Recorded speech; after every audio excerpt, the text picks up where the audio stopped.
आमच्या महिला वर्गाचा बऱ्याचदा संध्याकाळी 7 ते 10 हा प्राईम टाईम असतो. तुम्हाला कळलंय मला काय म्हणायचंय ते, आहे की नाही? प्राईम टाईम का? काय काय लागतं आता मला, आता मी लेटेस्ट अपडेट नाही त्यामुळे मला माहिती नाही आता लेटेस्ट काय चालू आहे आपलं झी मराठीवर. हां कुठलं सांगितलं आलं काहीतरी, आहे की नाही? नाही का? नाही तुला पाहते रे खूप गेलं, मागे गेलं, जुनं गेलं. तुला जपणार आहे. बघा कुणाला जपायचं, कशासाठी जपायचं? आम्ही प्रपंचच जपतो, आयुष्यभर प्रपंचालाच जपतोय, पण जपायचंय कुणाला हे संतांना कळालं म्हणून कीर्तन ऐकायचं, म्हणून कीर्तनात यायचं. पण या सगळ्याच्या पलीकडे जाऊन नेमकं काय ऐकायचं? इकडे जाऊन प्रापंचिक सुख मिळावं आणि त्याही पलीकडचं पारलौकिक सुख, आध्यात्मिक सुख मिळावं ही संतांची अपेक्षा आहे. तुम्हाला मला सगळं सुख मिळालं पाहिजे, म्हणून मग सर्व सुखाचे पात्र होईजे. सगळं सुख कुठं मिळेल? आपल्याला काय वाटतं सगळं सुख कुठं आहे? आपल्याला वाटतं सगळं सुख इथं आहे, प्रपंचात आहे. ते सगळ्या सुखाचं आगर तिकडं विटेवर उभं आहे, म्हणून लाखो सांप्रदायिक आज लाखो वारकरी ते सावळं परब्रह्म डोळ्यांनी पाहायला निघालेत. बरं ते दिसणार आहे का तरी हो?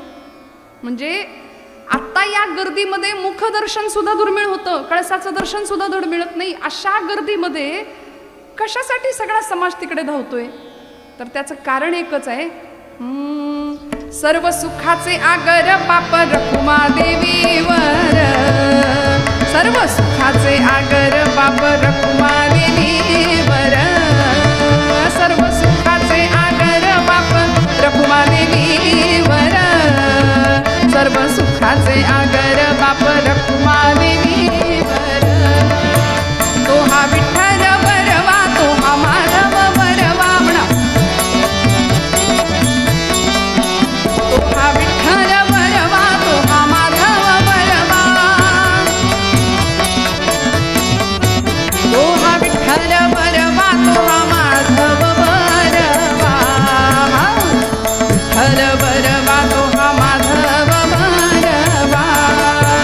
तो हा विठ्ठल वरवा, तो हा माधव वरवा. तो हा विठ्ठल वरवा, तो हा माधव वरवा. त्या गावाला का जायचं? पंढरीलाच सगळेजण का जातात? कारण ही भूवैकुंठ आहे. आधी रचली पंढरी मग वैकुंठ नगरी. पंढरपूरचं महात्म्य काय सांगावं, म्हणून आज सगळे त्या दिशेने धावतायत, कारण ते सगळ्या संतांचं माहेर आहे. आपण जे समजतो सासर आणि माहेर त्या संकल्पना वेगळ्या, पण संतांनी माहेराची संकल्पना वेगळी सांगितली. आपल्याला वाटतं इथं सगळं सुख आहे. परवा एक आजीबाई भेटल्या बरं का, आणि मी आपलं सहज विचारलं, आपलं सांसारिक माणूस एकमेकांना भेटल्यावर पहिला प्रश्न काय विचारतो? काय मावशी कसं काय चाललंय, बरं आहे का तुमचं? पण पुढनं उत्तर काही धड येत नाही सहसा. बरंच म्हणायचं, सगळ्या दुनियेचं टेन्शन आपल्यावर आहे की काय, असा चेहरा आपण करतो आणि मग आपलं उत्तर देतो. माझं उत्तम चाललंय असं म्हणणारी माणसं कमी असतात. चाललंय बरंच म्हणायचं आपलं, अशी उत्तर मिळतात. त्या मावशीला म्हटलं कसं काय चाललंय? लग्न झालंय मुलाचं, सुनबाई घरात आली, बरं चाललंय का, छान चाललंय का? म्हटल्या कुठलं काय अगं? बघा ते इतकं टच झालं की बरोबर आलंच. हे कीर्तनकाराकडून आपण जेव्हा ऐकतो की नाही तेव्हा आपल्या फाईल ओपन होतात, आपलं आपल्याला कळतं, अरे हे आपलंच चाललंय वाटतं असं. त्यांना मी आपलं विचारलं कसं काय चाललंय? बरं चाललंय का? लेकाचं लग्न झालंय, सुनबाई घरात आली, 2 वर्ष शोध मोहीम चालू होती, बरं चाललंय का? कुठलं काय म्हणले, अगं 9चे 9 दिवस संपले. म्हटलं मग आता? काही नाही, माझा पोरगा पार बदलला. मला आई म्हणायला तयार नाही, माझ्याशी आई बोलायला तयार नाही, माझ्या जवळ बसायला तयार नाही, माझ्याशी अजिबात बोलत नाही, आणि बायकोचा ते तुम्ही म्हणा बरं का. हा तुमच्याकडे असं आहे का? आणि माझ्याशी बोलायलाच तयार नाही. म्हटलं असू दे ना मावशी, अहो संसार यालाच म्हटलंय, संसार सुखाचा नाहीच आहे. सुखाचं नाणं उचला, त्याच्या मागे दुःखाचा काटा आपोआप येतो. त्यामुळे सुखाचं नाणं उचलायला गेलात की दुःखाचा काटा येणार आहे. संसार आपल्याला रडवतो. असाच आहे संसार, जाऊ दे ना म्हटलं, बरंच चाललंय, शेवटी जग रहाट आहे, जगाची रीत आहे. पण मुलीचं कसं आहे, आता मुलाच्या बाबतीत चला तुम्ही नाराज आहे, पण पोरीचं कसं आहे, तिचंही लग्न झालंय, ती दिल्या घरी सुखी आहे का, तिचं कसं काय चाललंय, तिचं एकदम मस्त आहे म्हणले जावयाला असं मुठीत ठेवलंय, म्हणजे ते चालतंय तिकडे आणि इथे काम बिघडतंय, मग नक्की सुख कशाला म्हणायचं आणि दुःख कशाला म्हणायचं. तिकडे तिने जावयाला मुठीत ठेवलंय म्हणून मी सुखी, म्हणजे ती सुखी, आणि इथं आमचं काम बिघडलंय म्हणून आम्ही दुःखी. मग संसारातलं सुखही खरं नाही आणि दुःखही खरं नाही. सुख आणि दुःख हे वृत्तीच्या मनस्थितीवर अवलंबून आहे. बघा, आपल्या मनासारखं घडलं की आम्ही सुखी आणि आपल्या मनाविरुद्ध घडलं की आम्ही दुःखी. मग नेमकं खरं काय? इथलं सुखही खरं नाही आणि इथलं दुःखही खरं नाही. मग या सुख दुःखाच्या पलीकडे एक अवस्था असते, तिला आनंद असा शब्द आहे, आणि तो आनंद स्वरूप कोण आहे तर तो परमात्मा आहे. म्हणून मग त्या आनंद स्वरूपाकडे आमची वाटचाल झाली पाहिजे. बाकी हे सासर माहेर संसार प्रपंच चालूच आहे. ज्ञानोबरायांनी संसाराची एक व्याख्या दिली, उपजणे आणि निमणे त्या नाव संसार. उपजणं आणि निमणं, उपजणं म्हणजे जन्माला येणं आणि निमणं म्हणजे विझून जाणं किंवा निघून जाणं.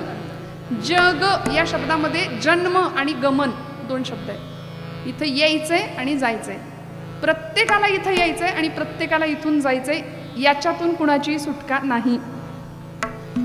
आपण सगळे इथं बसलो आहोत, सगळ्यांना मान्य आहे का एक दिवस आपल्या सगळ्यांना जायचंय? का कुणी असं म्हणेल मी जाणारच नाही? सगळ्यांना जायचंय, प्रत्येकाला जायचंय. उपजे ते नाशे नाशिले पुनरपी दिसे, हे घटिका यंत्र जैसे परिभ्रमे गा. जे आलंय त्याला निघून जायचंय. वासांसी जीर्णानि यथा विहाय. गोपालकृष्ण भगवद्गीतेमध्ये सांगितलं, वासांसी जीर्णानि यथा विहाय नवानि गृह्णाति नरोपराणि तथा शरीराणि विहाय जीर्णान् अन्याति संयानि नवानि देहि. भगवद्गीतेतला प्रसिद्ध श्लोक आहे, त्याच्यावरची ज्ञानोबरायांची टीका आहे. जैसे जीर्ण वस्त्र सांडिजे मग नूतन वेडीजे, तैसे देहांतराते स्वीकारिजे चैतन्य नाथे. जुना कपडा बदलावा आणि नवीन कपडा घालावा, तसं हा देह, हा जीव नवीन देह धारण करतो आणि जुना देह टाकून देतो. हे भारतीय अध्यात्मशास्त्र आणि हा पुनर्जन्माचा सिद्धांत जो भगवद्गीता आम्हाला सांगते.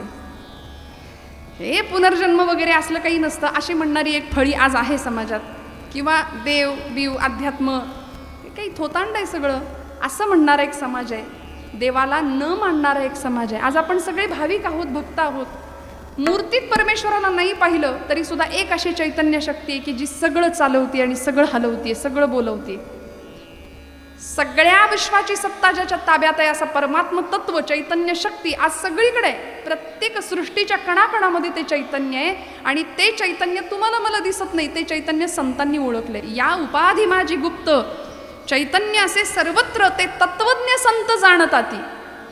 संतांना ते चैतन्य कळलं, तुम्हाला मला कळत नाही. म्हणून आपण खोट्याला खरं समजून बसलो, खोट्या संसाराला खरं समजून बसलो आणि दुःखात पडलो. मग आम्ही दुःखी का? संसारी माणूस का दुःखी? आणि संतांकडे पाहिलं तर सुखाचं सगळं साम्राज्य ज्यांच्या चेहऱ्यावर आहे. माऊलींकडे पहा ना, ज्ञानोबरायांकडे काय आनंद. पाहिलं की आमचे डोळे भरून येतात, पाहिलं की अंतःकरण भरून येतं. माझी माऊली म्हणून आम्ही मिठी मारतो, माऊली माऊली माऊली. का? सगळ्या जगाची माय झाली. काय हेतू होता जीवनाचा? हेतू काय होता ज्ञानोबरायांच्या? कशा करता आले होते? माऊलींना विचारलं, ज्ञानोबराय तुम्ही कशा करता या जगामध्ये आलात? आता आपल्याला जर विचारलं तर आपण उत्तर देतो, कशा करता आलो आपण? कधीतरी विचारा ना स्वतःला, मी कशा करता आले इथं? हू आय एम. एक जण म्हणले, खाण्याकरता आम्ही जन्माला आलोय. म्हटलं मग खाता कशाला? जगण्याकरता. जगता कशाला? खाण्याकरता. याच्यातच चाललंय आमचं. या पलीकडे जाऊन माझ्या जीवनाचं काय प्रयोजन आहे? मी कशा करता जन्माला आलो याचा स्वतःला प्रश्न विचारावा. आणि ज्ञानोबरायांना विचारलं तर माऊली सांगतात, माझं जन्माला येण्याचं प्रयोजन आहे अवघाची संसार सुखाचा करीन, आनंदे भरीन तिन्ही लोक, जय जय वो शुद्धे उदारे प्रसिद्धे अनवरत आनंदे वर्षतीये, आनंदाचे आवारू मांडू जगा. आणि मग मी हे काम करणार आहे इथं येऊन. आता ज्ञानोबरायांचं ध्येय ठरलंय, मला या जगात येऊन काय करायचंय. तुमचं माझं काय. आम्ही पहिलं पै गाठी मारतो, पैसा सगळा सेविंगला जातो. जय जय रघुवीर समर्थ. आमच्या येण्याचं प्रयोजन एवढंच आहे, आम्ही इथे येतो, अगदी जपून जपून जपून काडीने संसार जमवतो. पहिलं पै गाठी मारून पैसा सगळा सेविंगला जातो. ना देशाचा, ना धर्माचा, ना देवाचा विचार. आणि मग एक दिवस हे सगळं जमून इथंच ठेवून निघून जातो. येताना काय आणलंय? काही नाही आणलं.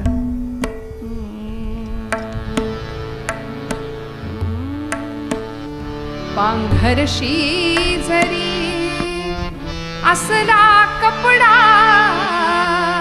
काय घालतो? येशी उघडा जाशी उघडा. येताना काय आणलं? इथं आल्यावर रंगबिरंगी कपडे चढले अंगावर. येताना काही ड्रेस घेऊन आलो होतो का? नाही. आपल्याकडे लग्न समारंभामध्ये बस्ता बांधायची पद्धत आहे ना आपल्याकडे, आणि त्या बस्त्यामध्ये सगळे जातात बघा कपडे खरेदी करायला. ज्यांना काही कळत नाही त्यांनाही न्यावं लागतं, मानपान सांभाळावा लागतो. आणि मग जवळजवळ 1000-1500 काय ज्याच्या त्याच्या कुवतीनुसार लाखो रुपयांपर्यंतची खरेदी तिथं होते. भरजरी जरीचे सगळे वस्त्र प्रकार घेऊन होतात.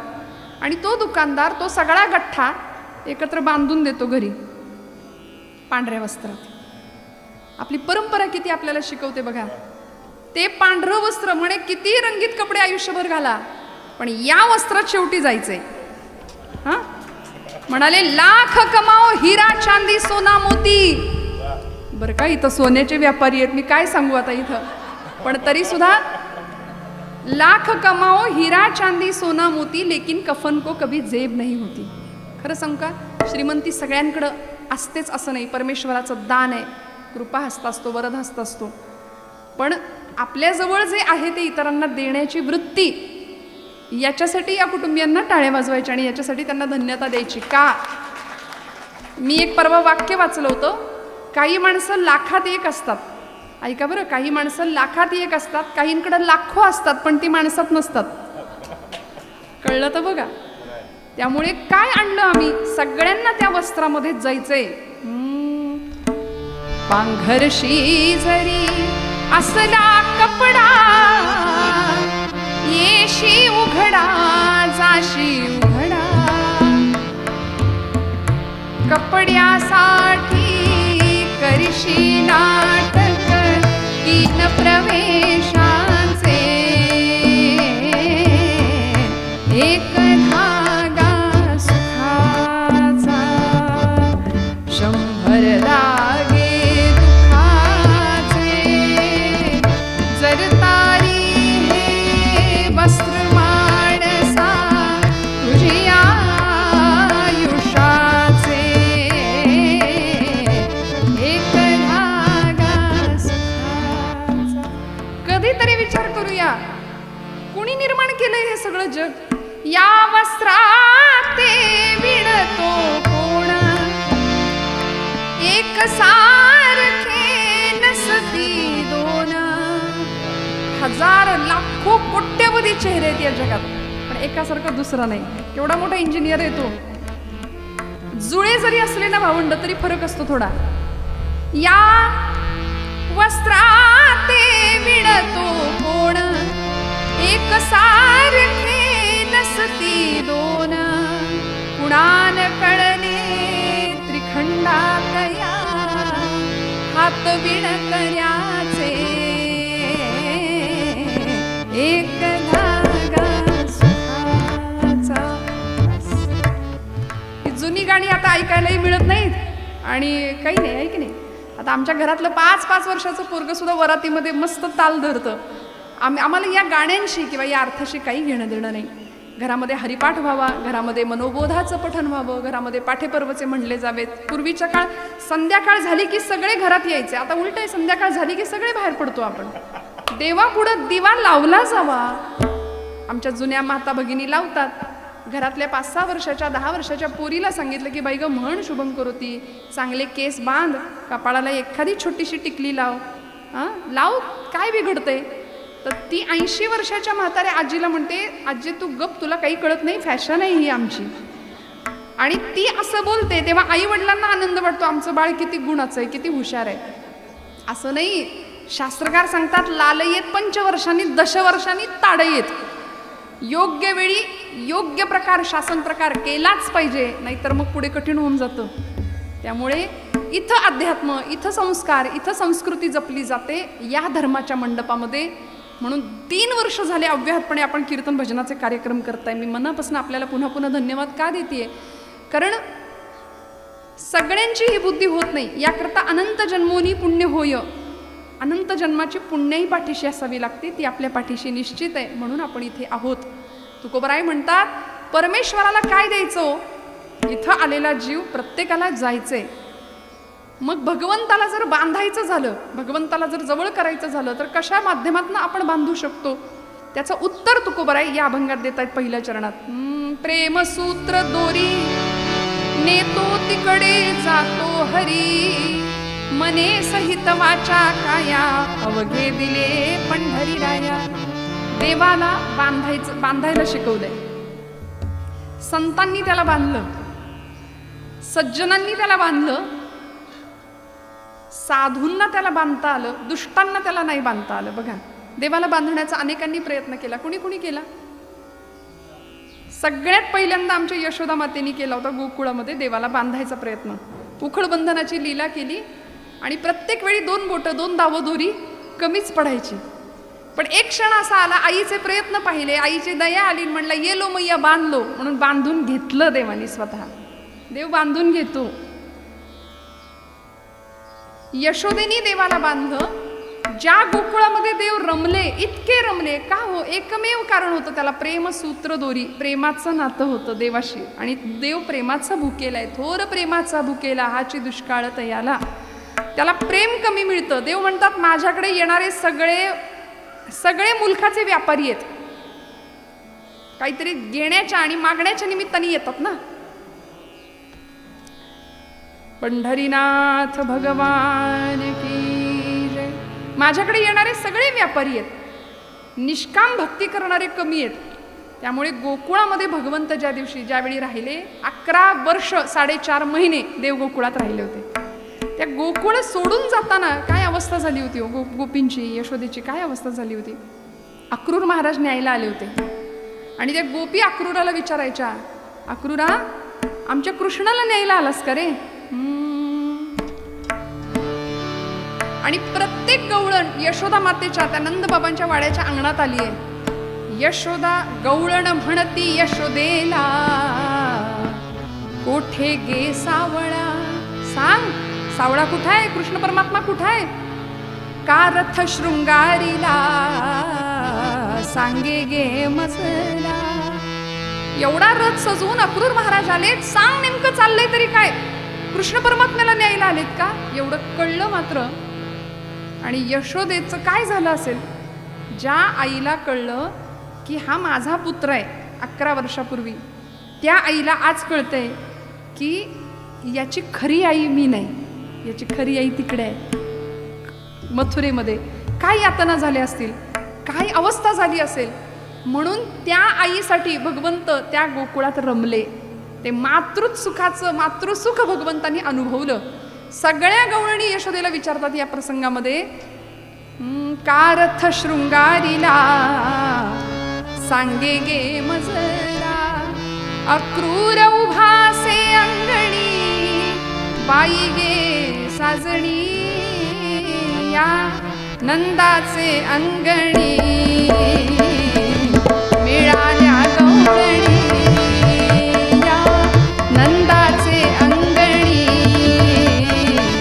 मिळाल्या गवळणी, या नंदाचे अंगणी. रथी चढले वनमाळी, पहिला पाऊल भगवंतांनी ठेवला रथात. सगळ्या गवळणी अशा गडबडा लोळायला लागल्या गोकुळच्या मातीमध्ये, वृंदावनाच्या. आमच्या अंगावरून रथ नाही अक्रूरा, कृष्णाला घेऊन नाही न्यू नाही जाणार. रथी चढले वनमाळी आकांत गोकुळी नयनीच्या उदकाने भिजली धरणी आनंदाचे अंगणी मिळाल्या गवळणी आनंदाचे अंगणी मिळाल्या गवळणी. नाही ना, घेऊ जाऊ देत नव्हत्या, पण भगवंतांना जावं लागलं. त्या गवळणींकरता 9 लक्ष गायी ज्याच्या घरात आहेत असा भगवंत अखिलकोट ब्रह्मांडाचा नायक एखाद्या गवळणीने म्हणावं, एक पाय नाचिव रे गोविंदा, मग तुला घोडभर ताक देते, लोण्याचा गोळा देते. आणि त्या घोडभर ताकासाठी हा अखिलकोट ब्रह्मांडाचा नायक एका पायावर नाचून दाखवायचा. हे प्रेम होतं. बांधला गेला देव. प्रेमसूत्र दोरी नेतो तिकडे जातो हरी. अजून कोणी बांधला हो देवाला? देवाला आमच्या जनाबाईंनी बांधला. इतकं सुंदर बांधलं जनाबाईंनी, आणि असा भक्तीचा अधिकार होता. बरं, ते काही साधं सुद्धा काम नव्हतं. जनाबाई महाराज शिव्या सुद्धा घालायच्या पांडुरंगाला, म्हणून आपण घालायच्या असं नाही, आपला अधिकारच नाही तो. जनाबाई म्हणायच्या, अरे विट्या मुळ मायेच्या कारट्या. पुढचं इथं न सांगण्यासारखं आहे. इतकं भांडण करावं संतांनी, अधिकाराचं होतं. पण भगवंत बांधला गेला. ज्यावेळी जनाबाईच्या झोपडीतनं 2-2 आवाज यायचे ओव्यांचे, त्यावेळी सगळ्या लोकांनी चौकशी करावी, जणे आतमध्ये कोण गातंय. जनाबाई म्हणायच्या, माझ्याबरोबर माझा पांडुरंग गातोय. आणि पांडुरंग म्हणायचे, अगं किती बांधशील मला तुझ्या भक्तिपाशा. तेव्हा जनाबाई म्हणायच्या, आता जीवेनं सोडी तुला. कसं बांधलं? आता आमच्या वाळूच्या महिला गाणार. धरीला पंढरीचा चोर धरीला, गाणं. धरीला पंढरीचा चोर गळ बांधोनी या दोर, गळ बांधोनी या दोर, गळ बांधोनी या दोर, गळ बांधोनी या दोर. हो धरीला. वा वा.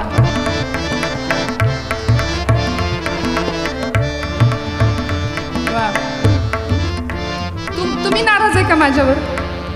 मागची माणसं आमच्यावर नाराज आहे का तुम्ही? मग तुम्ही पण म्हटलं तरी चालतं ना. आनंद घ्यायचा सगळ्यांनी भजनात.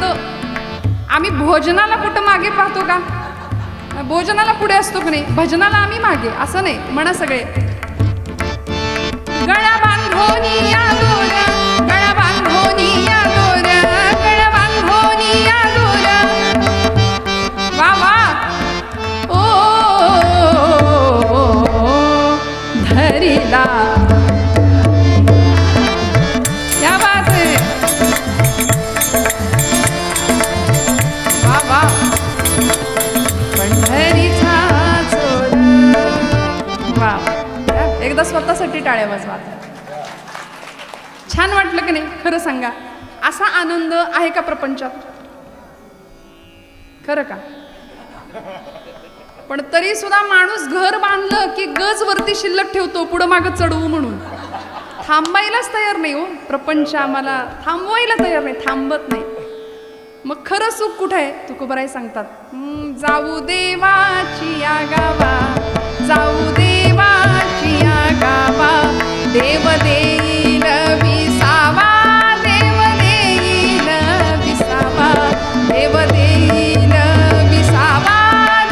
देईल विसावा, देवा सांगू सुख दुःख, देवा सांगू सुख दुःख, देव निवारील भूक, देव निवारील भूक, देव असा कसाही बांधला नाही जात. अहो, दुर्योधनाने त्याला बांधायचा प्रयत्न केला होता. ज्यावेळी हस्तिनापूरला भगवंत गेले होते, कशा करता? शिष्टाई करता गेले होते. की दुर्योधनाला समजावून सांगत होते, कौरव पांडवांच्यातलं युद्ध व्हायला नको. दुर्योधना, माझं ऐक, पांडवांना 5 गावं मावतील एवढी जमीन दे, आणि कशाला हा नरसंहार करतोस? दुर्योधन म्हटला, अरे कृष्णा, 5 गावच काय, सुईच्या टोकावर मावेल एवढी सुद्धा जमीन पांडवांना मिळू देणार नाही. काही करायचं ते कर म्हटला. भगवंत म्हणले, तुमच्या कर्माने मरा, आता मार्गच नाही. यावेळी भगवंतांना बांधायचा प्रयत्न केला होता दुर्योधनाने. भगवंतांनाही बांधले गेले. उलट अर्जुनाला जे विराट रूप दर्शन कुरुक्षेत्रावर मिळालं ते दुर्योधनाला दिलं, पण त्याच्याकडे दिव्य चक्षु नसल्यामुळे ते घेता नाही आलं. भगवंत व्यापक आहे, विशाल आहे, अव्यय आहे, अजर आहे. साक्षी असलेला भगवंत त्याच्या सानिध्यात राहणं. बघा आपण, मी मगाशी म्हटलं ना, देव मानतो किंवा मानत नाही असा एक समाज आहे आपल्याकडे. देवाला मानत नाही सहसा काही वर्ग, म्हणून तर शंका घेतो आपण. तुकोबरायांच्या वैकुंठ गमनाविषयी, ज्ञानोबांच्या ज्ञानेश्वरी. अहो ज्ञानोबा 1 की 2 म्हणले, 4 ज्ञानोबा आहे असं कोणीतरी बुद्धी आपली पाजळली होती काही वर्षांपूर्वी. म्हणाले 4 ज्ञानेश्वर असले पाहिजेत. म्हणले ते ज्ञानेश्वरी लिहिणारे ज्ञानेश्वर वेगळे, समाधी घेणारे ज्ञानेश्वर वेगळे, रेड्यामुखी वेद बोलवणारे ज्ञानेश्वर वेगळे, भिंत चालणारे ज्ञानेश्वर वेगळे. कारण 16-21 वर्षाच्या वयामध्ये एवढा चमत्कार किंवा एवढं अलौकिक कार्य होऊ शकतं हे या बुद्धीला पटत नाही, म्हणून आपल्याला तो चमत्कार वाटतो. पण साक्षात महाविष्णूचा अवतार म्हणजे ज्ञानोबाराय आहेत. भिंत चालवली का ज्ञानोबांनी, असं कुठं असतं का? छे, भिंत वगैरे काही चालत नाही असं विचारणाऱ्यांनी, बरं का, मला असं प्रामाणिकपणे वाटतं, ज्याला विचारावंसं वाटतं ना, ज्ञानोबारायांनी भिंत चालवली का, त्यांनी आधी स्वतः वाघावर बसून यायचं आणि मग विचारायचं खरंच भिंत चालली आहे का? नाही ना, आम्ही नको तिथे शंका का घेतो? तुकोबरायांच्या वैकुंठ गमनाविषयी आम्ही शंका घेतो, पण तुकोबराय वैकुंठाला गेले होते, ज्ञानोबरायांची भिंत चालली. तुकोबरायांच्या वह्या कोरड्यावरती आल्या. रेणूचं ज्ञान आणि त्याही पलीकडे असलेले तुकोबरायांना पाण्यातनं वह्या कोरड्या काढायला काय अवघड आहे? विज्ञानाच्या कितीतरी पलीकडे आमचं अध्यात्म आहे. जिथं विज्ञान संपतं तिथं अध्यात्म सुरू होतं हे आम्हाला माहिती असतं, तरी सुद्धा आम्ही ऐकत जाणवत नाही, आतमध्ये शोध घेत नाही.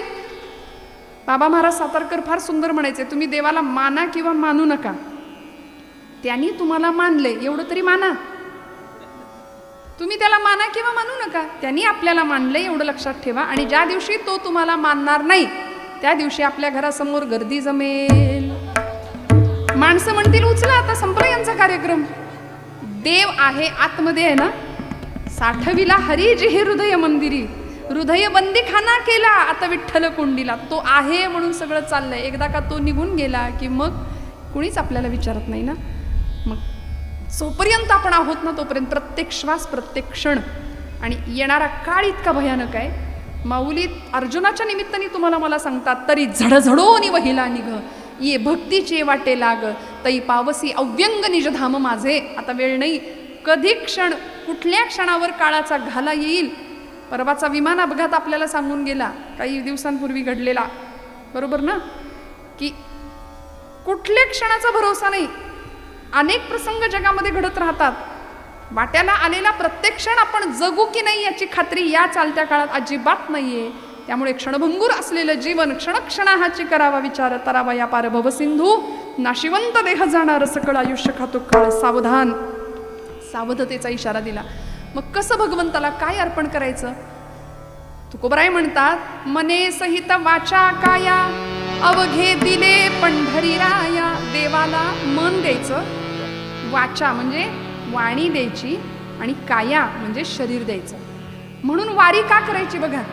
वारीमध्ये कायिक, वाचिक आणि मानसिक तप घडतं.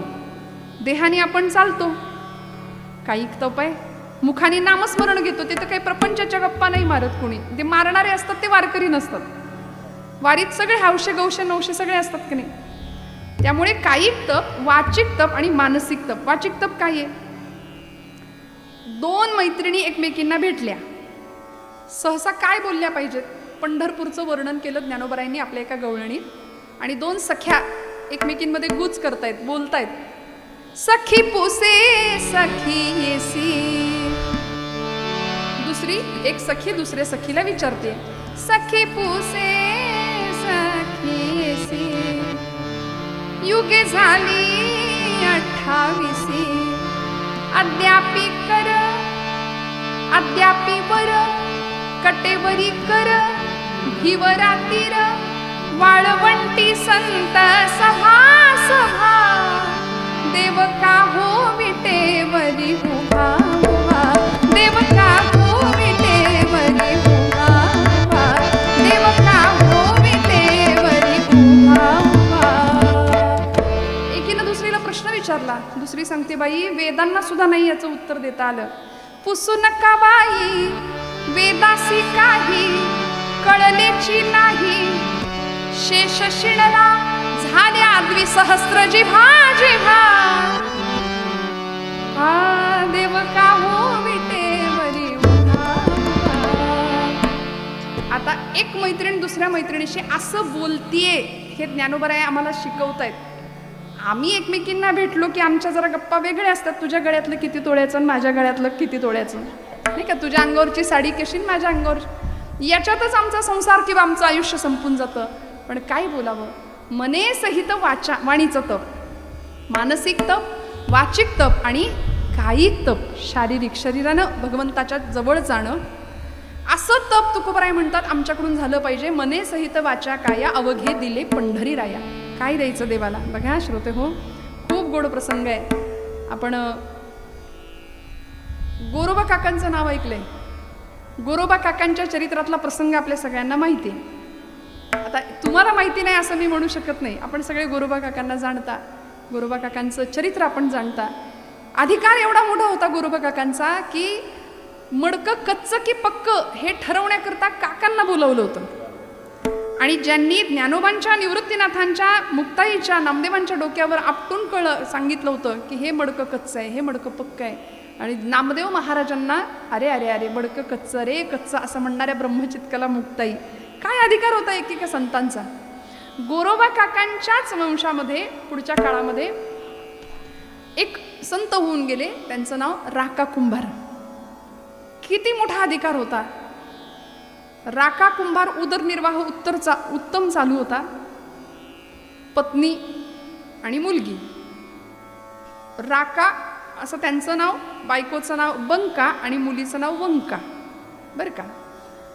उत्तम उदरनिर्वाह चालू आहे, प्रपंच चालू आहे. आता कुंभार व्यवसाय, कुंभारकीचा व्यवसाय, घरामध्ये माती तुडवण्याचं अखंड काम, छान मातीची भांडी बनवली जायची, उत्तम काम चालू आहे. प्रत्येक काम करताना भगवंताचं स्मरण सुरू होतं. यत करोषि यदश्नासी यज्जुहोसी ददासी यत या यानायानी, जे जे कर्म करू त्या कर्मात देवाला पाहिलं जात होतं. आणि असं असताना त्या राकांनी एक मांजर पाळली होती, बरं का. आणि दिवसामागून दिवस चालले, छान प्रपंच चालू आहे. एक दिवस ती मांजर व्यायली, 5 पिल्लं झाली तिला.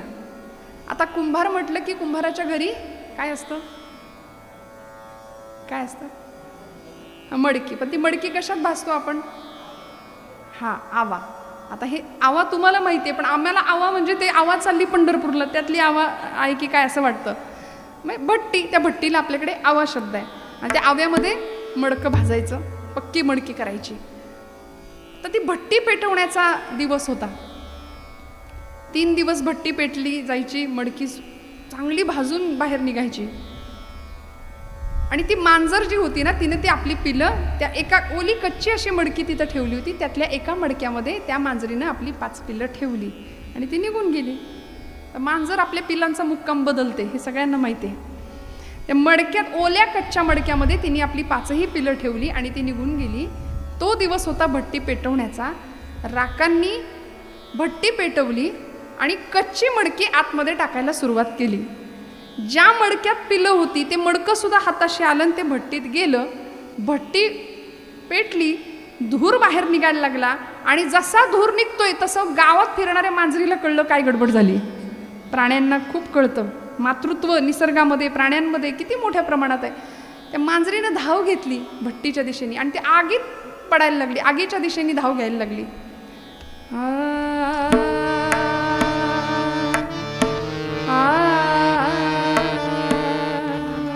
चालू ठेवा थोडं बारीक. आणि त्या मांजरीने जसं आगीच्या दिशेने झेप घ्यायला सुरुवात केली तसं राकाला कळे ना. राका सांगायला लागले, अगं खुळीबिळी झालीस की काय, आगीत कुठं उड्या मारती. तिला असं बाजूला केलं तरी ती मांजर, कारण तिला माहिती होतं तिची लेकरं आहेत त्या एका मडक्यात, आई होती ना. आणि राकाला काय कळायचं ते कळलं. मांजर राकाचे पाय चाटायला लागले आणि त्या प्राण्याची भाषा मालकाला कळली. बायकोला बोलवलं, होय ग यातल्या मडक्यात हिनं पिलं बिलं ठेवली होती का काय. ती म्हणली नाही जी, मला नाही ठावं. पोरीला बोलवलं, तुला माहितीये का. ती म्हणली बाबा मला बी नाही ठावं. राकांना कळालं, पांडुरंग परमात्म्याची करुणा भागली. म्हणाले, पांडुरंगा काही कर, 3 दिवस ही भट्टी माझी विझणार नाही. 3 दिवस इथं अन्न पाण्याचा त्याग करून बसून राहीन, उपोषण करीन. पण तू दाता आहेस, तू सगळ्यांचा त्राता आहेस. या मायलेकराची ताटातूट होऊ द्यायची नाही. या मायलेकराची भेट तू घडवून आणायची. आणि तिथं बसले राका उपोषण करून. 3 दिवस अन्नाचा कण नाही, पाण्याचा थेंब नाही पोटात. 3 दिवस संपले आणि 3ऱ्या दिवशी भट्टी विझली. अखंड नामस्मरण, विठ्ठल विठ्ठल विठ्ठल विठ्ठल नामस्मरण सुरू झालं. मने सहित वाचा काया अवघे दिले पंढरीराया. देऊन टाकलं देवाला, समर्पित भक्ती. 3 दिवसानंतर भट्टी जशी विझली ना, तसं एक एक पक्क भाजलेलं मडकं बाहेर यायला लागलं. त्या मांजरीला जास्त माहिती होतं की कुठल्या मडक्यात माझी पिल्लं आहेत. ती मांजर धाव घ्यायला लागली पुढं. मडकं जसं बाहेर यायला लागलं तसं ज्या मडक्यात तिची पिल्लं होती तेही मडकं बाहेर आलं. आणि परमेश्वराची काय लीला असेल, काय चमत्कार असेल. एक एक एक एक पिल्लू असं बाहेर निघालं आणि तुरु तुरु तुरु तुरु तुरु तुरु धावायला लागली. हो, हे माझ्या पदरचं नाही, ही चरित्र आहेत आमच्या संतांची. अणुरणूवर ज्याची सत्ता आहे असा परमात्मा, त्याला काय अशक्य ही शक्य करतील स्वामी. अशक्य गोष्ट शक्य करण्याचं सामर्थ्य ज्यांच्यामध्ये आहे, ज्या परमतत्वामध्ये आहे, ते अशक्य शक्य का नाही होणार. मांजरीची पिल्लं निघाली. राका म्हणाला, देवा अनन्याश्चिंतयन्तो माम ये जनाः पर्युपासते तेषां नित्याभियुक्तानां योगक्षेमं वहाम्यहम्. हे तुझं ब्रीद तू सांभाळलंस, सकल जीवांचा करी तो सांभाळ, तुझं मोकलीला ऐसे नाही. हे तुझं ब्रीद तू सांभाळलंस. आता माझी पाळी. कारण राकानी शब्द दिला होता देवाला, जर भट्टीतली मांजरं किंवा पिल्लं जिवंत बाहेर आली तर हा तुझा भक्त घरादारावर तुळशीपत्र ठेवेल आणि तुझी भक्ती करण्याकरता पंढरपूरला येऊन राहील. म्हणून सगळं सोडलं. आता म्हणले, तू तुझा शब्द खरा केला, आता माझी पाळी आहे. म्हणून घरादारावर तुळशीपत्र ठेवलं, बायकोला मुलीला घेतलं आणि आहे त्या परिस्थितीमध्ये राका पंढरपुरात भगवंताच्या नामासाठी येऊन राहायला लागले. कशाचं हे फळ मिळालं? क्षणोक्षणा सांभाळित साक्षी होतो आपुला. क्षणोक्षणा सांभाळितो साक्षी होतो आपुला.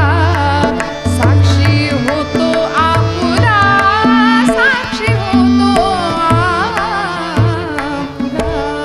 भगवंत आमचा सांभाळ करतो. फक्त म्हणाले, यावर विश्वास ठेवूया. मने सहित वाचा काया अवघे दिले पंढरीराया. भगवंताला सगळं द्यावं लागेल. वाणी द्यावी लागेल, मन द्यावं लागेल आणि आपलं शरीर काया द्यावी लागेल. अखंड सेवा भाव मनामध्ये ठेवावा लागेल. तुकोबराय म्हणतात, सकळ सत्ता तया हाती माझी कीव काकुळती. आणि तुका म्हणे, ठेवी तैसे आम्ही राहू त्याचे इच्छे. देवा तू जसं ठेवलंयस ना तसं आम्ही राहायला तयार आहोत. आमची तक्रार काही नाही. आम्ही फार तक्रारी करतो बघा. संतांनी तक्रारी नाही केल्या. तुकोबरायांच्या आयुष्यामध्ये काय होतं? 18 विश्वदारिद्र्य घरामध्ये होतं महाराजांच्या. प्रचंड सावकारी असलेलं एक काळचं घर. दुष्काळ आला दुर्गादेवीचा, 12 वर्ष महाराष्ट्रामध्ये चाललेला. सगळं लोकांना देऊन टाकलं, अन्न धान्य. कर्ज खतं होती ती इंद्रायणीच्या डोहात बुडवून टाकली. आणि रिकाम्या हाताने तुकोबराय पांडुरंग हरी वासुदेव हरी करत राहायचे. म्हणायचे, बरे झाले देवा निघाले दिवाळे. बरं झालं दिवाळं निघालं माझ्या संसाराचं. किती आनंद असेल. अहो, ज्या तुकोबरायांच्या घरामध्ये सकाळची वेळ, दुष्काळजन्य परिस्थिती देहूमध्ये, सगळ्या महाराष्ट्रामध्ये, आणि सकाळी सकाळी एक जख्ख म्हातारी तुकोबरायांच्या दारात येऊन उभी राहते आणि तुकोबराई तिच्याकडे पाहतात. सकाळची वेळ. त्या म्हातारीनं तुकोबरायांना काही बोलण्याच्या आत तुकोबरायांनी तिच्या अंगावरचं लुगडं पाहिलं. 8-10 ठिकाणी ते लुगडं फाटलेलं.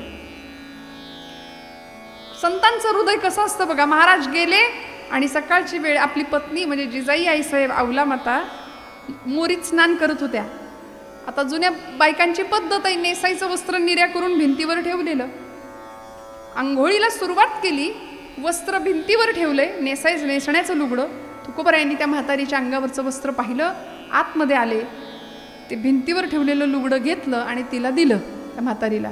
आणि म्हणाले, आता 120च्या स्पीडनी जा, कारण मागणं भूकंप येईल तुझ्या. आता माहिती होतं तुकोबरायांना स्वभाव.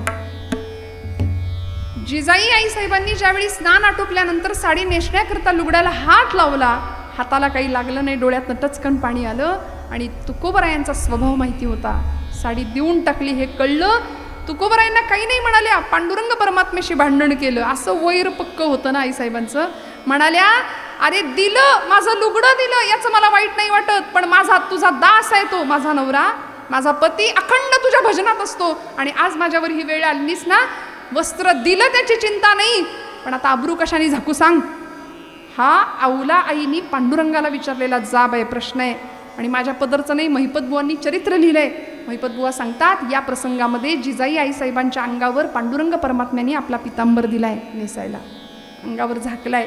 महाराज म्हणतात, नको चिंता करू वस्त्रा या पोटाची, माऊली आमुची पांडुरंग सगळं सांभाळतो ना. फक्त अहंता आणि ममता या दोन गोष्टींचा त्याग केला. अहंता म्हणजे मी आणि ममता म्हणजे माझं, मी माझं, एवढा त्याग केला की भगवंत आपल्याला जवळ करतो. हा आशय मनात ठेवूया. तुकोबराय हाच संदेश आम्हाला पूर्वरंगाच्या मूळ पदात देतात आणि महाराज म्हणतात, देवाला बांधता येतं. कसं बांधता येतं, तर त्या प्रेमाच्या सूत्रांनी देवाला आम्हाला बांधता येईल.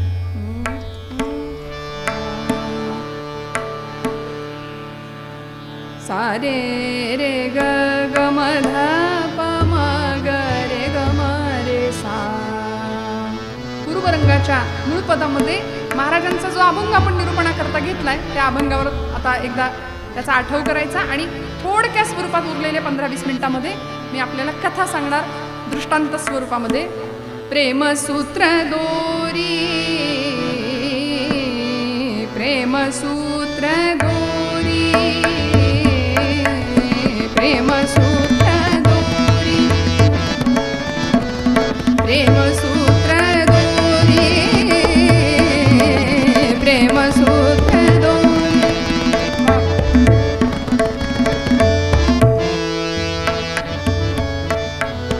प्रेमसूत्र दोरी, दोरी, प्रेमसूत्र दोरी.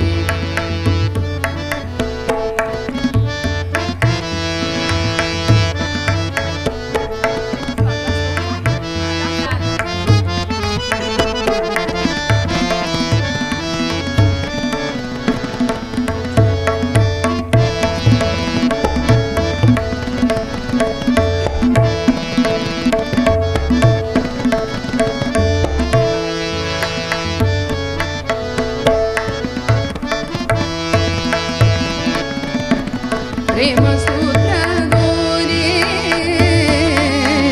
प्रेमसूत्र दोरी, नेतो तिकडे जातो हरी, नेतो तिकडे जातो हरी, हरी प्रेमसूत्र दोरी, दोरी, प्रेमसूत्र दोरी, प्रेमसूत्र दोरी, प्रेमसूत्र. सूरज चंदा जब तक फिरे, सूरज चंदा जब तक फिरे, सूरज चंदा.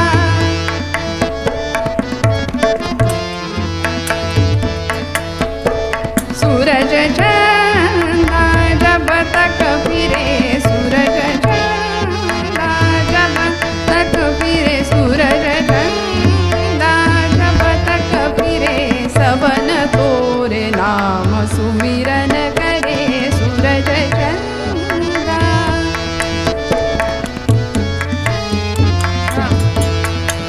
कैसो गुनी दास तुम किनो, ऐसो गुनी दास तुम किनो, अमर धुन साची सप्त सुरन में, अमर धुन साची सप्त सुरन में, सुनत सब लोग जान गुनी मन हरे, सूरज चंदा जब तक फिरे, सूरज चंदा, सूरज चंदा, सूरज चंदा. पंढरीनाथ भगवान की. हरिनामाचा गजर करायचा. आपल्याला वारकरी कीर्तनामध्ये विठोबा रखुमाईपर्यंत सलग ऐकायची सवय आहे, पण नारदीय कीर्तनामध्ये थोडंसं हे पूर्वरंग आणि उत्तररंग असा भाग आहे. तसा आयुष्यातला आपल्याला पूर्वरंग फार आवडतो, आयुष्यातला पूर्वरंग आवडतो, उत्तररंग आवडत. कारण एखादा केस लुकलुकला आहे की नाही. परवा आमच्या कीर्तनामध्ये मी आपलं सहज म्हटलं, मला जरा काळ्या केसांची अपेक्षा आहे. म्हणजे मला असं म्हणायचं होतं की तरुण मंडळी जरा कीर्तनाला पाहिजेत, सगळी वयोवृद्ध म्हातारे मंडळी नको. दुसऱ्या दिवशी सगळे लोक डाय करून आली होती. त्यामुळे असं नाही ना, आम्हाला उत्तर रंग आवडत नाही, कायम तरुण राहावं असं प्रत्येकाला वाटतं. आणि भजन आम्हाला तरुण बनवतं बरं का, कीर्तन आम्हाला तरुण ठेवतं, तरुणही ठेवतं आणि या भवसागरात धरूनही ठेवतं. सगळ्या पद्धतीने आम्हाला तारतं सांगायचा प्रयत्न करते. उरलेल्या वेळामध्ये एकदा भजन करायचं, गोड हाताने टाळी, मुखाने गोड आवाजामध्ये नामस्मरण. रंग रंग पांडुरंग रंग विठ्ठला, रंग विठ्ठला, टाळी हातवर म्हणा सगळे. रंग विठ्ठला, रंग रंग पांडुरंग रंग विठ्ठला, रंग विठ्ठला. बोला सगळे. रंग विठ्ठला, रुक्मिणी समेता पंढरीनाथा, भक्ती रंग विठ्ठला, पांडुरंग विठ्ठला. ओम विठ्ठला, ओम विठ्ठला, ओम विठ्ठला, ओम विठ्ठला. रंग रंग पांडुरंग रंग विठ्ठला, रंग विठ्ठला, रंग रंग पांडुरंग रंग विठ्ठला, रंग विठ्ठला. पंढरीनाथ भगवान की. नरसी बामणी नावाचं गाव आज हिंगोली तालुक्यामध्ये असलेलं ते गाव आहे. आणि त्या गावामध्ये गोणाई माता आपल्या पतीला सांगते, धनी पंढरपूरला मला जायचंय, मला पंढरपूरला जायचंय. दामा शेट्टी सांगतायत, गोणाई अगं या अवस्थेमध्ये तुला पंढरपूरचा प्रवास झेपणार नाही, घाई करू नकोस, हट्ट करू नकोस, ते काय बी मला ठाऊ नाही, मला पंढरपूरला जायचं म्हणजे जायचं, मी या पंढरीला जाणार. आणि आता सारखा नव्हता हो प्रवास, पूर्वीचा प्रवास मजल दर मजल बैलगाडीने प्रवास करायचा. नरसी बामणी ते पंढरपूर एवढा मोठा प्रवास कसा झेपणार. पण या जगामध्ये 3 हट्ट प्रसिद्ध आहेत. पहिला हट्ट आहे बालहट्ट, दुसरा राजहट्ट, हा तुम्ही दुसरा स्त्री हट्ट सांगून टाकला. हे अनुभवाचे बोल असतात बघा. बालहट्ट, राजहट्ट आणि वा वा, ते तुम्हाला सगळ्यांना माहिती आहे. म्हणाले तिथं किती माणूस घट्ट असला तरी तिथं काही कोणाचं चालत नाही. त्यामुळे गोणाई माता आपल्या पतिदेवांना सांगते, मला काही बी ठावं नाही, मला पंढरपूरला जायचं म्हणजे जायचं. दामा शेट्टी म्हणले चला ठीक आहे. सकाळी दुसऱ्या पहाटे बैलगाडी जुंपली आणि निघाले. मजल दर मजल करत प्रवास सुरू झाला. प्रवासामध्ये अखंड पांडुरंग परमात्म्याचं चिंतन. आणि पंढरपूरमध्ये जशा या बैलगाड्या पोहोचल्या, असं बैलगाडीतनं खाली उतरल्या, पांडुरंग परमात्म्याच्या कळसाचं दर्शन केलं, चंद्रभागेचं स्नान झालं, पदधूळ मस्तकाला लावली, संतांच्या महापुरुषांच्या पदस्पर्शाने पुनीत झालेली पंढरीची धूळ मस्तकाला लावली.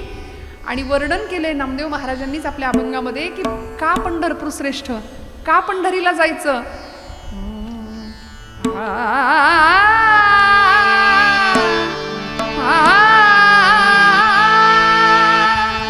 आधी रचिली, आधी रचिली,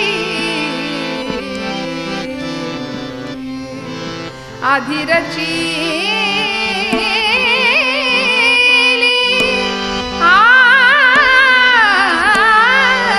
आधी रचिली, आधी रचिली, आधी रचिली, आधी रचिली पंढरी मग वैकुंठ नगरी, नगरी मग वैकुंठ नगरी, नगरी मग वैकुंठ नगरी.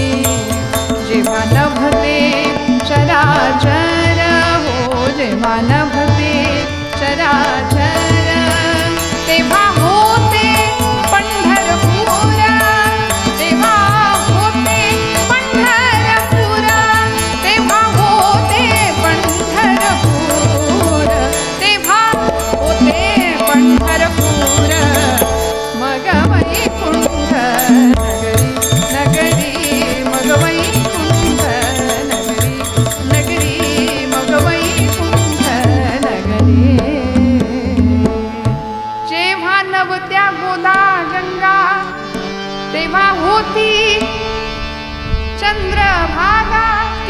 आनंद पंढरीचा.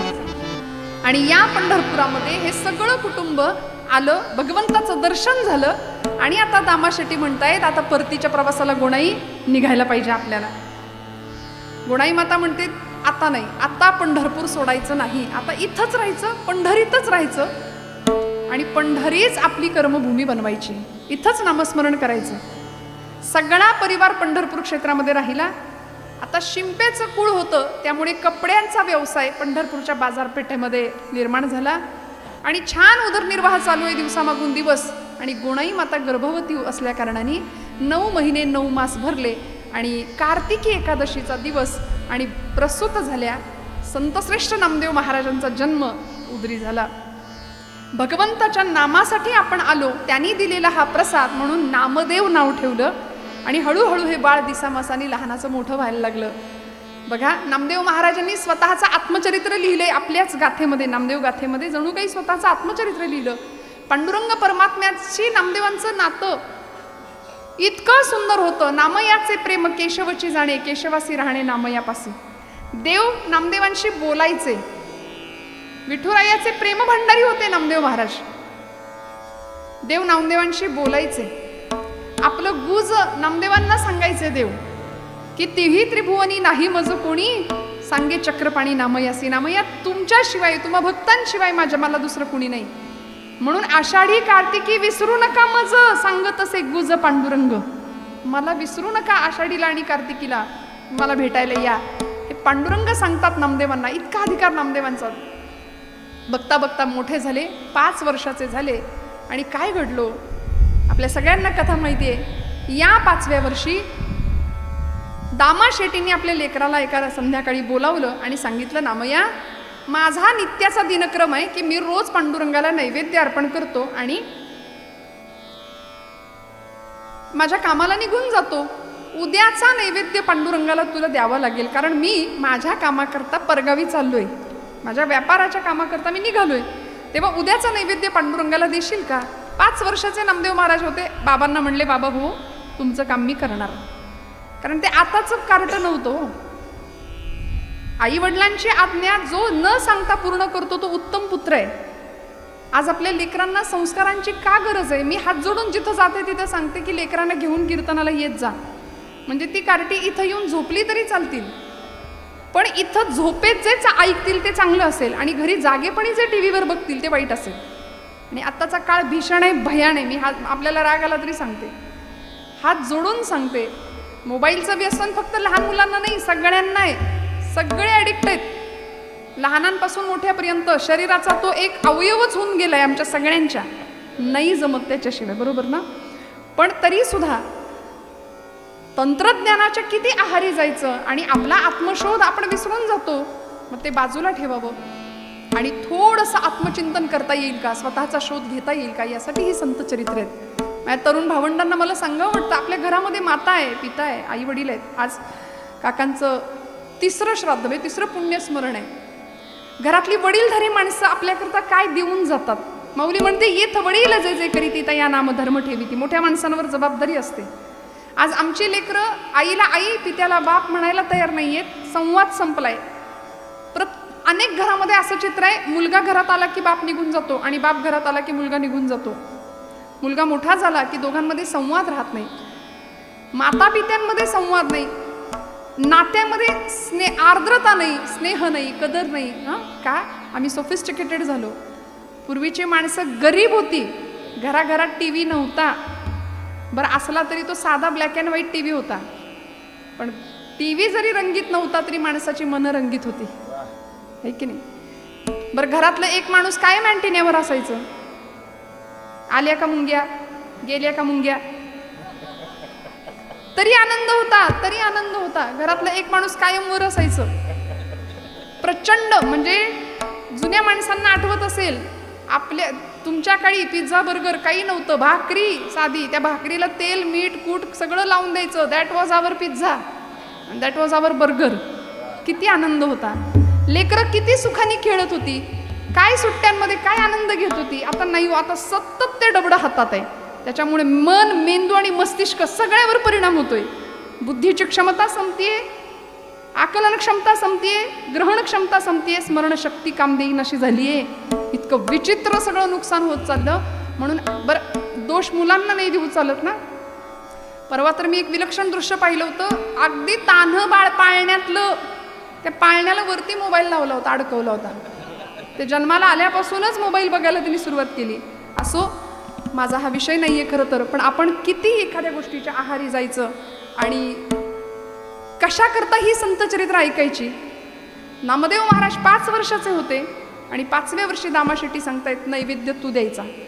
आपण सगळे नैवेद्य देतो, देवाला नैवेद्य दाखवतो, लगेच काढून घेतो. खाल्लं बिल्लं तर करायचं काही देवानी, पण समर्पण हा भाव होता संतांचा. आपण समर्पित भावाने नैवेद्य अर्पण नाही करत. शंकराचार्यांना एकाने विचारलं होतं की देवाला नैवेद्य का अर्पण करायचा असतो, बरं तोच आपण खातो ना, मग द्यायचा कशाला. तर त्यामागे एकच भाव आहे की पेढ्याचा पुडा बघा आपण देवळात नेतो, तो नेण्याच्या आधी काय असतात, ते पेढे असतात.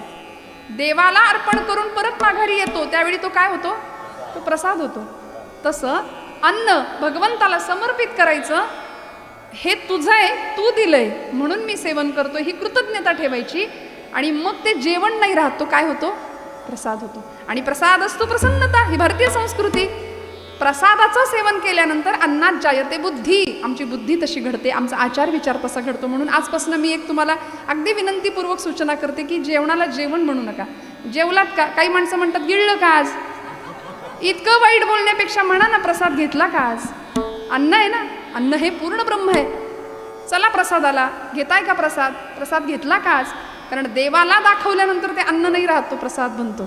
त्यामुळे अन्न नैवेद्य, दामाशेट्टींचा नियम होता नैवेद्य अर्पण करायचा, त्याशिवाय अन्न ग्रहण करायचं नाही. आणि दुसऱ्या दिवशी पहाटे वडिलांनी सांगितल्याप्रमाणे नामदेव महाराज उठले. किती वर्षाचे होते, 5 वर्षाचे. पहाटे उठले आणि आईच्या मागे लागले, आई लवकर जेवायला तयार कर, मला पांडुरंगाला नैवेद्य अर्पण करायचंय. गुणाई माता म्हणते, अरे उठले उठले देव जेवतो का कुठे, पहाट अजून उजडू दे, मग माध्यान्हीच्या वेळी मी तुला ताट बनवून देईन, मग जा. कशी बशी दुपार झाली, वेळ काढला, भूक लागलेली प्रचंड, पण देव जेवल्याशिवाय आपण जेवायचं नाही. हा दामाशेट्टींचा हट्ट होता. नामया लक्षात ठेव, देव जेवल्याशिवाय आपण जेवायचं नाही. एवढंच लक्षात ठेवलं आणि नामदेव महाराज भर दुपारी वाध्यान्नीला जेवणाचं ताट घेऊन निघाले. पांडुरंगाच्या त्या राऊळामध्ये आले, पांडुरंगासमोर ताट ठेवलं. 5 मिनिटात संपवणारे, काळजी करू नका, खूप डिस्टर्बन्स मला आहे आता, पण झालं संपलं, 5व्या मिनिटात मी कीर्तन संपवणार आहे. ताट ठेवलं, पाणी फिरवलं आणि भगवंताला सांगितलं करा सुरुवात देवा. आता एवढ्या अर्जावानी देव जेवतो का, आपल्याकडून जेवलाय कधी, जेवलाय कधी तुमच्याकडून. देव जेवत नाही म्हटल्यानंतर 5 वर्षाचे नामदेव महाराज देवाला सांगतायत, देवा अरे जेवणार रे बाबा, तुला नैवेद्य द्यायचा, बाबांनी सांगितलंय देव जेवल्याशिवाय आपण जेवायचं नाही, मी लवकर उठलोय, मला भूक लागली रे, जेवणार आहे पांडुरंगा. शाण ऐक नाही माझं बाळ, आई आपल्याला करते ते सगळं तिथं चाललं होतं. पांडुरंगा शाण ऐक नाही तू, जेव बरं जेव बरं, तरी देव जेवेना. एक क्षण असा आला, पांडुरंगा आता जर जेवला नाहीस ना, इथं मला भूक लागलीये, चुलीतलं जळकं लाकूड घेऊन येईन, पटकन जेवण करून मोकळा हो. तरी पांडुरंग जेवेना. सगळे उपाय झाले, बराच वेळ झाला, भूक लागून गेली हो. 5 वर्षाचं लेकरू. पांडुरंग परमात्म्याला सांगितलं, पांडुरंगा आता तू जेवला नाहीस तर बाबा येतील, बाबा मला विचारतील देव जेवला का, आणि तू जेवला नाहीस मग बाबा मला मारतील, त्यापेक्षा इथं तुझ्या पायरीवर डोकं आपटून जीव देतो, पण जेव. म्हणून पायरीवर डोकं आपटणार, एवढ्यात डोक्याला लागलं नाही, गाभाऱ्यातनं आवाज आला. डोक्याखाली जणू काही मौसर हात लागला आणि गाभाऱ्यातनं आवाज आला, नामदेवा दगडाचा देव कधी जेवतो का रे. नामदेव महाराज हुशार, म्हणाले दगडाचा देव कधी बोलतो का रे. बोललास, चाटून पुसून स्वच्छ कर म्हणाले. सगळं ताट चाटून पुसून देवाला स्वच्छ करायला लावलं नामदेव महाराजांनी. ही 5 वर्षाची ताकद होती, ही सिद्धी होती. देव येत नाही असं नाही, देव येतो, आपण त्याला बोलवत नाही, आपण लेकरू होत नाही, आपण हट्ट करत नाही, आपण आर्त स्वराने त्याला बोलवत नाही, आर्त स्वराने त्याला बोलवत नाही. चमत्कार तेव्हाच घडतात जेव्हा आमच्या मनातला श्रद्धाभाव दृढ असतो. देव कधीही चमत्कार दाखवत नाही. आमचा विश्वास नसेल ना तर भगवंत म्हणतात इथे भवसागरात गटांगळ्या खाऊन मरा. पण तुम्ही विश्वासाने त्याच्या पायाशी गेलात तर माझ्यावर विश्वास ठेवा, अंतःकरण शुद्ध आणि नीतियुक्त जर आपलं आचरण असेल ना तर परमेश्वर काटा सुद्धा टोचून न देण्याची जबाबदारी घेतो, सांभाळतो परमेश्वर. फक्त आपली नीती आणि आचरण बस. जग काय पाहतंय याकडे लक्ष नाही द्यायचं, तो पाहतोय. किती खरे किती खोटे हे जगाने सांगण्यापेक्षा त्याच्याशी प्रामाणिक राहावं, बस. आमचं जीवन उद्धाराला गेल्याशिवाय राहणार नाही. नामदेव महाराजांचं सगळं जेवणाचं ताट रिकामं केलं आणि पांडुरंग परमात्म्याला निरोप देऊन घरी आले. आईला सांगितलं, आई अगं किती नखरे लावले होते, 12 वाजले तरी जेवायला तयार नाही, तर मला भूक लागून गेली आणि लवकर आई आता मला जेवायला दे. गोणाई मातेने नैवेद्याचं ताट पाहिलं आणि संतापल्या. नाम्या, कार्ट्या संपवून आलायस तिथं आणि म्हणतोस भूक लागली. अगं आई खरंच नाही मी खाल्लं. मग कोणी खाल्लं? अगं ज्याच्यासाठी दिलं होतंस त्यांनी खाल्लंय. नाम्या, खरं सांग कोणी संपवलंय? नैवेद्य कोणी ग्रहण केला? अगं आई देव जेवला. नाम्या, खोटं कधीपासून बोलायला लागला? आई अगं खोटं कसं बोलायचं ते माहिती नाही मला. आई खरंच नाही मी जेवलो. आई देव जेवला ग. गुणाई माता सांगतायत, नामया देव जेवला. कुणी बघितलं रे? कुणी कशाला बघायला पाहिजे? मी बघितलं, मी पाहिलंय. या डोळ्यानी मी ग पाहिला,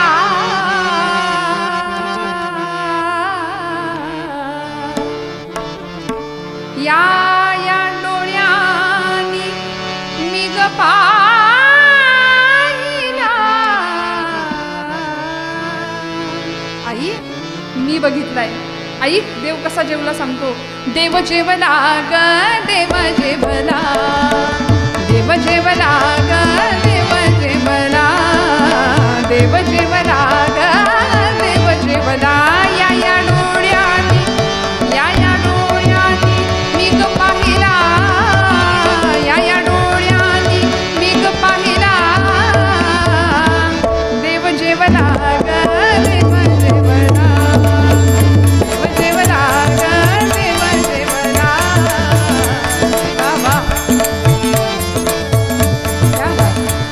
कसा जेवला आई? रपली ग त्यानं खीर दिली होती ना, ओरपून खात होता बर का. ओ रपली ग, ओ रपली ग त्यानं खीर, तोंडी लाविली कोशिंबीर. भुरका आमटीचा, भुरका साराचा मारियला ग. भुरका मारतो ना आपण, क्या बात. भुरका साराचा मारियला ग. देव जेवला ग, देव जेवला, देव जेवला ग, देव जेवला, देव जेवला ग, देव जेवला.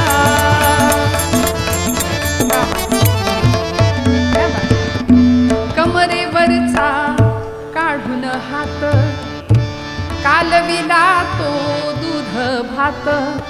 मोडी मुरडीचा कानवला ग. मुरडीचं कानवलं माहितीये ना? आता तुम्हाला माहितीये, पण आमच्या शहरातल्या पोरींना काही माहिती नाही यातलं. परवा माझ्या एका मैत्रिणीने विचारलं, ते जातं बघितलंयस का ग तू? म्हटलं हा.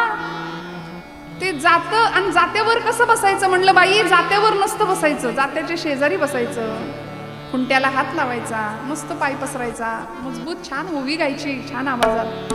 ती म्हटली अगं माझ्याकडे जातं नाही, मला ओवी येते. म्हटलं मिक्सरवर म्हण. म्हणायचंच असेल तर शहाणपण कुठेही आम्ही वापरू शकतो ना, असं काही नाही जातं पाहिजे, पण गोड आवाजामध्ये ओवी गावी, भगवंताचं नाम घ्यावं. कानवला, मुरडीचा कानवला, मुरड घालणं कानवल्याला, हा प्रकार गेला. आता ती फिरकी येते, आपण त्यातनं मोकळं होऊन जातो नाही का. पण जुन्या बायकांना माहिती आहे. मोडी मुरडीचा कानवला ग, देव जेवला ग, देव जेवला. आई देव जेवला. गोणाई मातेच्या डोळ्यातनं घळघळ अश्रुधारा व्हायला लागल्या. नामदेव महाराज 5 वर्षाचे सांगतायत आई देव जेवला. इकडे दामाशेट्टी आले होते. नामदेव महाराजांचं बोलणं दामाशेट्टीने ऐकलं. पिशवी खाली पडली हातातली, कळलं नाही. आणि घरात आपण आलोय, हे कुणालाही न कळता नामदेव महाराज दामाशेटी धावत राहुळामध्ये गेले आणि पांडुरंगाला प्रश्न विचारला, पांडुरंगा मी काय ऐकलं? गेली 40 वर्ष मी तुला नैवेद्य देतोय, गेली 40 वर्ष मी तुला नैवेद्य अर्पण करतो, पण माझ्या हातनं कधी जेवला नाहीस. आणि माझं 5 वर्षाचं लेकरू तुला जेवायला आणायला गेलं तर तू नैवेद्य दाखवायला आलं तर तू जेवलास. म्हणजे 40 वर्ष तू उपाशी राहिलास माझ्याकडून, 40 वर्ष माझ्याकडून उपाशी राहिलास का रे देवा? माझं लेकरू 5 वर्षाचं तुझ्याकडं तुला नैवेद्य द्यायला आलं, तू स्वीकार केलास, ते काही नाही, माझा विश्वास नाही म्हणले. दामाशेटी पांडुरंगाला सांगतायत मला पुरावा पाहिजे. अलीकडे लोकांना पुरावा लागतो नाही का, आणि ज्याच्याकडे पुरावा नाही त्याला पुरावा म्हणतात. पुराव्याशिवाय बोलायचंच नाही. कीर्तनकारांनी सुद्धा पुराव्याशिवाय बोलायचं नसतं, प्रमाणं लागतात, संत प्रमाणं लागतात. दामाशेटी देवाला पुरावा विचारतात, मला खरं नाही वाटत माझ्या पोराकडून तू जेवलास, काय पुरावा आहे सिद्ध करून दाखव. आणि मी माझ्या पदरचं नाही, नामदेव गाथेत अभंग आहे.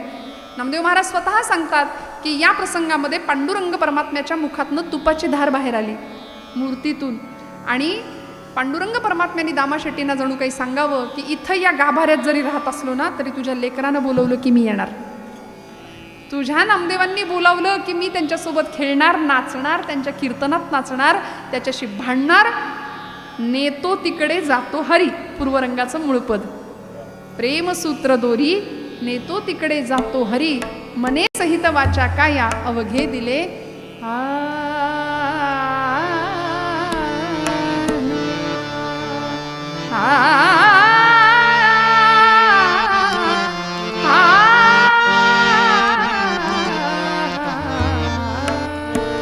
घ्या वाटायला घ्या. फुलं वाटायची आहेत का?